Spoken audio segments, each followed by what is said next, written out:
স্বাভাবিক। এখনো এরকম 999টা প্রাণীর জীবন বাঁচানো বাকি। আমাদের পরের মিশন হলো কিছু রাইনোর জীবন বাঁচানো। এই বিশাল জায়গায় আমরা ওদেরকে খুঁজে বার করে ট্র্যাঙ্কুলাইজ করব আর ওদের স্থানান্তর করব। আমরা এখন রাইনোদের খুঁজে বেড়াচ্ছি।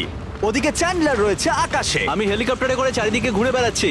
যদি কোনো রাইনো দেখতে পাই তাহলে আমরা তাকে রেস্কিউ করব।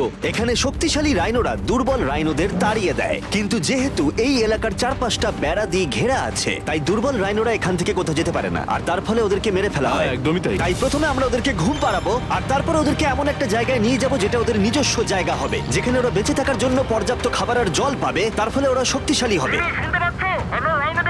চলো আমরা গিয়ে ওখানে রেস্কিউ করি। ঠিক আছে, ও রাইনো দেখতে পেয়েছে। চলো চলো চলো।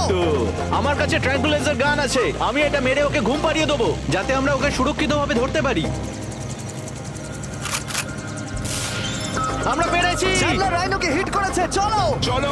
একটা রাইনো ঘুমিয়ে পড়েছে, পরেরটা দেখি। Chandler, good shot. প্রথমেই আমরা ওর অ্যান্টি পোচিং কলারটা খুলে নেব, আর সেটা এইভাবে হবে। এই কলারটা রাইনোর স্পিড ট্র্যাক করে, আর এর ফলে ও স্থানীয় জায়গাতেই থেকে যায়। যদি হঠাৎ রাইনো খোলামেলা জায়গায় দৌড়তে শুরু করে যখন চারপাশে কোনো প্রাণী নেই, তখন আমরা জানি শিকারীরা ওকে মারার চেষ্টা করতে পারে। আমরা চেষ্টা করব যাতে এই রাইনোদের আয়ু অনেকটাই বেড়ে যায়, কারণ ওদের সংখ্যা খুব একটা বেশি নয় পৃথিবীতে। হ্যাঁ, তোমাকে অনেক ধন্যবাদ, এটাই আমার বলার ছিল। তাহলে এটা হলো একটা মাইক্রোচিপ, যেটা আমরা ওর শিঙের ভেতরে ঢুকিয়ে দেব। তারপর সেটা আঠা দিয়ে আটকে দেব। এবার যদি কোনো শিকারী ওকে বেআইনি ভাবে মারার চেষ্টা করে, তাহলে কালোবাজারে ওর শিং বিক্রি করার সময় আমরা ট্রেস করে ওদেরকে ধরতেও পারবো। এবার এই রাইনোকে এমন একটা জায়গায় নিয়ে যাওয়া যাক যেখানে বড় রাইনো একে মারতে পারবে না।